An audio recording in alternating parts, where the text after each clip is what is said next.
अपने जन्मदिवस कार्यक्रम के लिए हिसार पहुंचे पूर्व राज्यसभा सांसद डॉक्टर सुभाष चंद्रा ने नशा रोकने के लिए अपनी फाउंडेशन के बैनर तले लिबरेशन आर्मी ऑफ वीमेन के गठन का ऐलान किया है। साल 2024 में लोकसभा और हरियाणा विधानसभा चुनाव को लेकर भी डॉक्टर सुभाष चंद्रा ने अपनी भविष्यवाणी की है।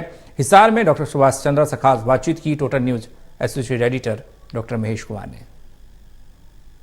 अपने जन्म दिवस कार्यक्रम को लेकर पूर्व राज्यसभा सांसद डॉक्टर सुभाष चंद्रा हिसार के लोगों के बीच पहुंचे और यह ऐलान कर दिया कि उनकी फाउंडेशन अब लॉ बनाने जा रही है। ये लॉ कानून नहीं है, दरअसल एक liberation of women army women यहाँ पर तैयार की जा रही है जो नशे के खिलाफ एक पूरी जंग लड़ने का काम करेगी। और इसी पर ज्यादा जानकारी के लिए डॉक्टर सुभाष चंद्रा इस वक्त हमारे साथ बने। सर, मुझे बताइए कि लॉ सुनते ही लगता है कि पार्लियामेंट कोई कानून बनाने जा रही है, लेकिन डॉक्टर सुभाष चंद्रा फाउंडेशन एक ऐसी व्यवस्था खड़ी करने जा रही है जिससे नशा तस्करों की रीढ़ की हड्डी तोड़ने का काम ये महिलाएं करेंगी और नशे को रोकने की कोशिश भी इन महिलाओं की तरफ से ग्रामीण क्षेत्रों में की जाएगी। लॉ का मतलब क्या? LAW, liberation army of women. अब इसमें महिलाओं को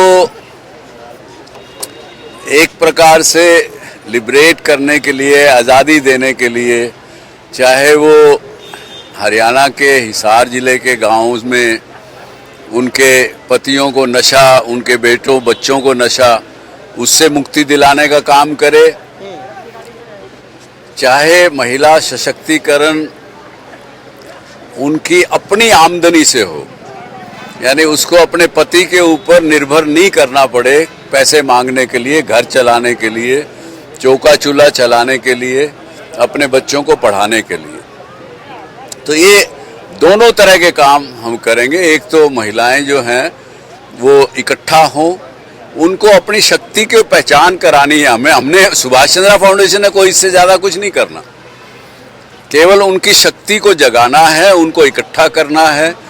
उनके गांव में हमें एक दो महिलाएं ढूंढनी है जो सशक्त हों, जो दबंग हों, उनके नेतृत्व में बाकी महिलाएं जो सफ़र कर रही हैं, घर के अंदर कुढ़ रही हैं, परेशान हो रही हैं, उनको वो हिम्मत देंगी।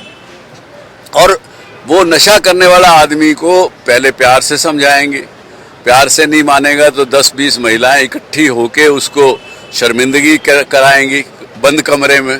फिर नहीं माना तो पब्लिकली शर्मिंदा करेंगे, फिर भी नहीं माना तो शक्ति से मजबूती से करेंगे। चलिए, माँ दुर्गा का रूप ये महिलाएं ले लेंगी। मुझे ये बताइए कि राजनीति के बेहद करीब कभी डॉक्टर सुभाष चंद्रा नजर आते हैं और अक्सर मैं यही सवाल अक्सर आपके सामने रखता हूं कि राजनीति से बेहद दूर कभी डॉक्टर सुभाष चंद्रा नजर आते हैं, तो ये करीबी और दूरी का मामला सॉल्व होगा नहीं होगा? ये करीबी और दूरी राजनीति से ये तो हम मीडिया वाले लोगों ने बनाई हुई है। राज की नीति हो चाहे समाज की नीति हो, वो एक ही है। और मैं तो कहता हूँ, मैं जहाँ तक हूँ राजनीति में, अगर आप उस रूप से मानोगे तो राजनीति के नजदीक भी हूँ और उससे दूर भी हूँ। एक तो क्या है कि एक पद चाहिए कोई तरह का, इसलिए राजनीति में जाए, वो पद की अपेक्षा नहीं है। धन के लिए लोग जाते हैं। हमारा ये एक सर्वे है कि 35 वर्ष पहले आज के कुल भारत में 6 लाख लोग राजनीति में थे। उसमें आपके पंचायत को छोड़ दिया जाए तो बाकी जगहों के सारे कॉरपोरेशन के कॉरपोरेटर, उसके बाद MLA, उसके बाद MP और जितने भी लोग हैं और जो प्रस्पायरिंग लोग हैं जो राजनीति में कुछ ना कुछ करना चाहते हैं, 6 लाख लोग थे। आज कितने लोग हैं?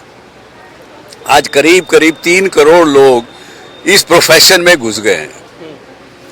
तो एक कहीं का राष्ट्राध्यक्ष आया था 20-25 साल पहले, तो उसने पूछा भारत के किसी मंत्री से कि भी आपका बिजनेस क्या है, आपका प्रोफेशन क्या है? बोला पॉलिटिक्स। केवल पॉलिटिक्स? हाँ, केवल पॉलिटिक्स। आप क्या करते हो? बोला मैं राजनीति में हूँ, मैं उस देश का राष्ट्रपति भी हूँ, लेकिन जब मुझे समय उससे मिलता है तो मैं अपनी खेती करता हूँ, अपना जीवन यापन उस खेती से करता हूँ। तो आज हमारे राजनीतिज्ञों से कोई पूछे भी तुम्हारा जीवन यापन कैसे चलता है, वो तनख्वाह जो सरकार देती है एमएलए को, एमपी को, राज्यसभा उससे की थोड़ा एक चलता है। राज्यसभा की एक सीट भी हरियाणा से खाली होने वाली है। तो होती रहेगी और लोग उसको लेने वाले दावेदार बीसी होंगे, तो आप उसकी चिंता मत करिए। मुझसे सुभाष चंद्रा, डॉक्टर सुभाष चंद्रा, लोकसभा या राज्यसभा, विधानसभा, कुछ ना कुछ जो लोग चाहेंगे वो होगा, पब्लिक जो चाहेगी वो होगा, लेकिन एक ही मकसद है कि लोगों का काम करना, पब्लिक का सेवा करनी, कुछ ना कुछ जो पहले राजनीति में होता था उसको वापस लाना। मेरा आखिरी सवाल, 2024 अग्नि परीक्षा, लोकसभा अग्नि परीक्षा, हरियाणा विधानसभा, क्या कुछ होने वाला है? आज के दिन सबका स्पष्ट दिखता है। पार्लियामेंट का जहां तक प्रश्न है, मुझे नहीं लगता कि कोई कंपटीशन भारतीय जनता पार्टी को है। भले ही हरियाणा विधानसभा और खट्टर साहब का भी बता दीजिए। उसका तो आज के दिन तो भविष्य नहीं नजर आता।